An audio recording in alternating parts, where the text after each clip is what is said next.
One of the things I mentioned in my last video was I was going to be putting together a beginner video. I know that I've been doing this for a long time, but there are folks that have reached out to me that are beginners and would like to know really what do they need to get started. So that's what we'll be looking at. Here are some of the bare supplies that you need to get started, and it really will still make a cute card, and we'll do that here today.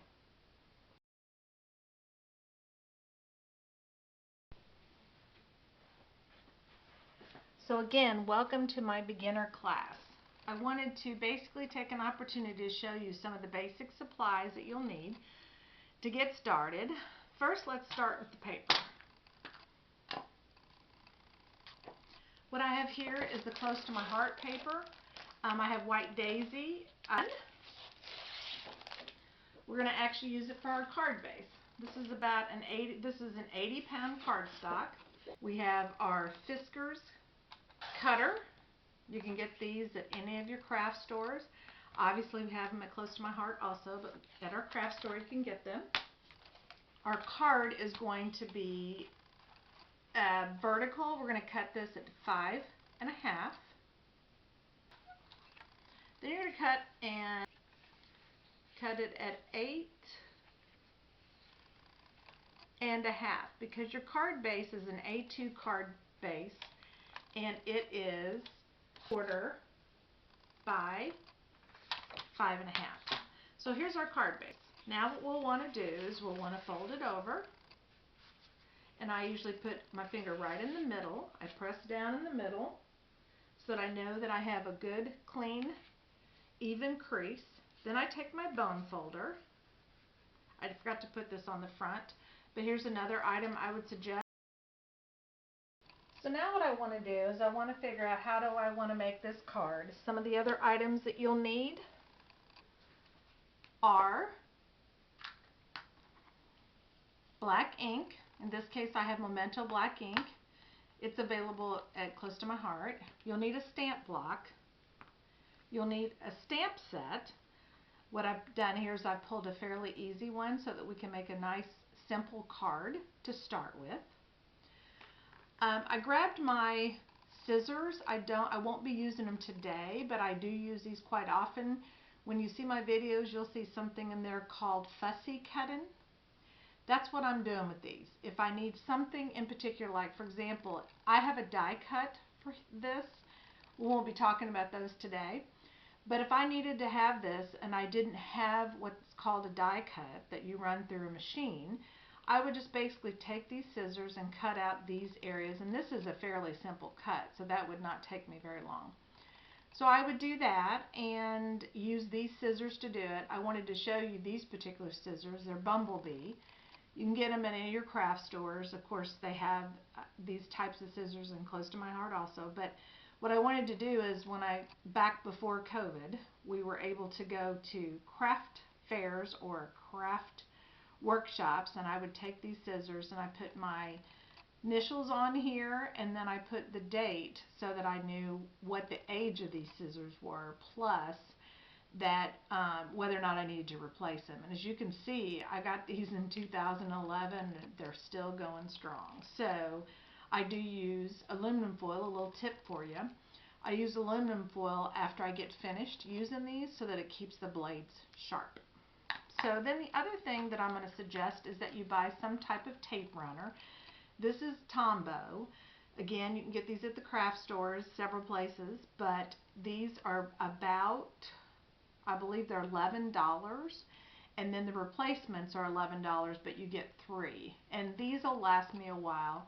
I don't use this as much as I use my other ones, but when I need something really fast and quick, I'll use these.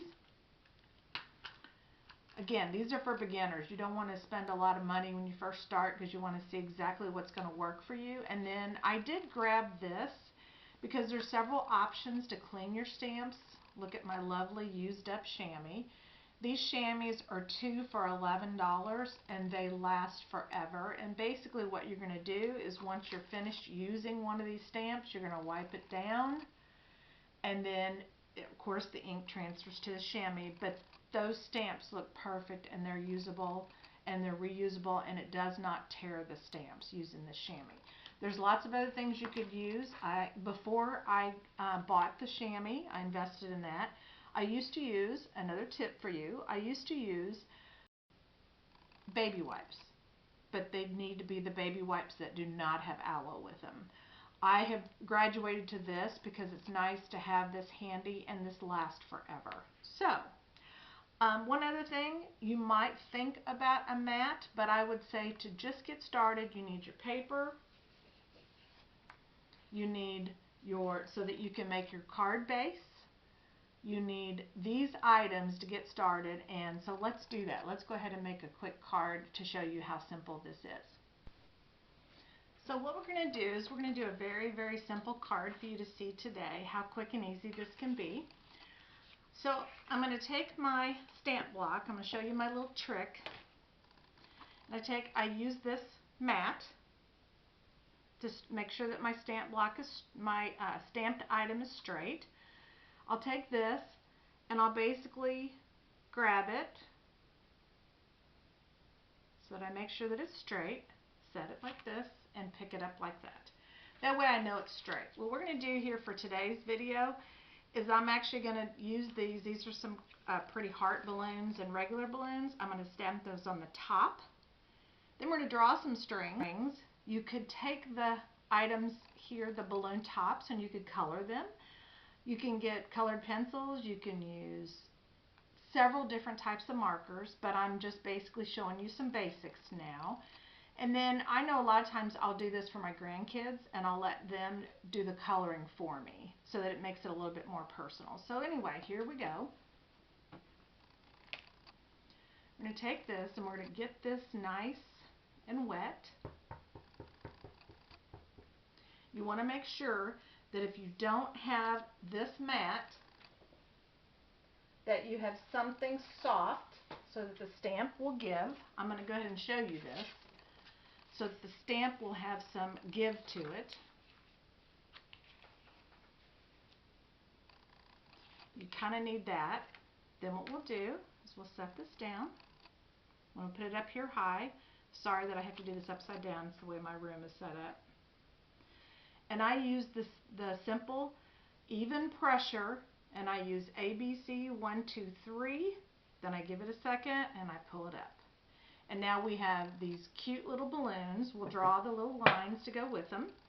But before I do that, I want to clean my stamp to show you that. Here's my lovely chamois that looks absolutely awful, but works fantastic. I'm going to grab this, clean this off, remove this, put it where it belongs on my stamp.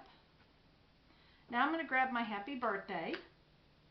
I'm going to put that here, straight, get it straight. Now I have a choice. I can draw those little strings and put my happy birthday here at the bottom so that I have lots of room on the inside of the card to write and talk. Or I can put the happy birthday on the inside of the card, and I'm going to put the happy birthday on the inside of the card instead. So now I'm going to take this. By the way, I apologize. I did have to get a larger stamp block because I picked this particular stamp set so that you could buy one stamp set and have lots of different options. And that stamp set, I'll put it in the description box. But now here we go. We've got it inked up good. I'm going to set this down and I'm going to go about in the middle and grab it. ABC 1, 2, 3. Even pressure, pull up. Now, okay, I thought we'd take a little minute and kind of draw our little lines to kind of give you an idea of how you can make this look like, you know, just a kind of fancy little card.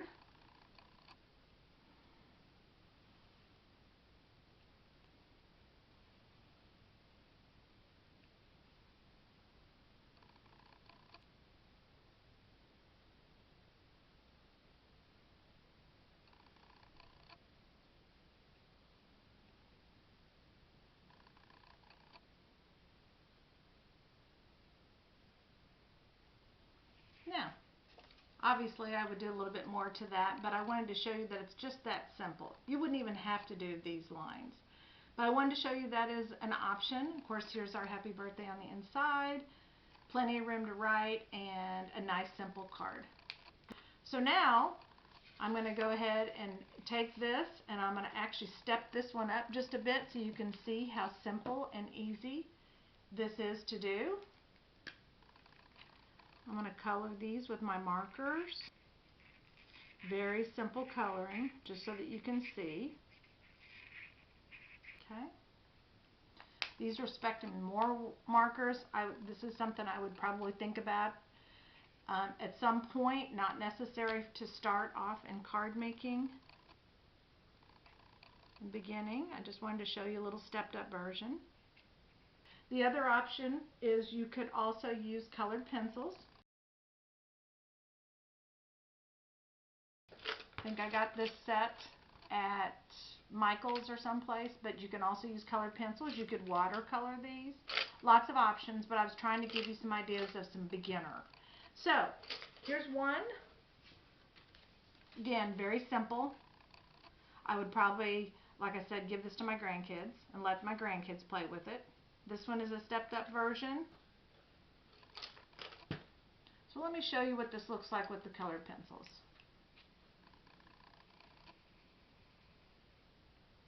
A little bit lighter. Trying to get some bright colors for you since we're looking at spring right now. So,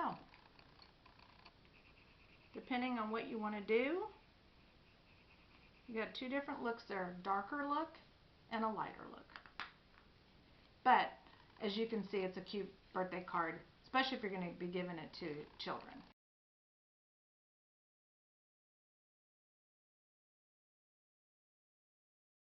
Folks who are not familiar with some of the terms such as fussy cutting, or maybe even some of the Spectrum More markers, stamps, how do you take care of your stamps, stamping blocks, what kind of ink. This is an ink that works really well with alcohol inks and colors, colored pencils.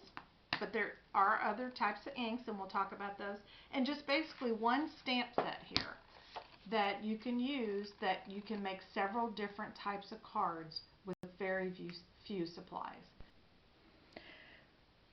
So here's a copy of the two cards that I completed. One I did more with the markers, and the other one I did with colored pencils. And I just did a variation of it. This is the one I showed in the video. Here's another one that I did, and I just put a different bow on the end of it. This one I just tied a regular white bow to kind of top off the card itself. So those are the two cards that we have today, and the first part of my beginner series. I hope you liked them. I hope it was very beneficial. Did want to let you know that one other supply that you might want to think of at some point, you can get glue dots from any of your craft stores. You could also get what's called art glitter glue. I use this quite often in my videos. I put it in smaller containers so that they're easier to work with, but this is fine too. It's another item that's available. You can get it off of Amazon, craft stores, wherever, but it is one that I use quite often, especially on something as intricate as this bow, where I want it to stick really good, and you can see that it dries clear like it says here on the directions. So today I hope you enjoyed this series. I'll do these every so often just to kind of give you some ideas on how to get started and what that cost is, and we'll be back in touch soon. Thanks again for joining me, and have a great day.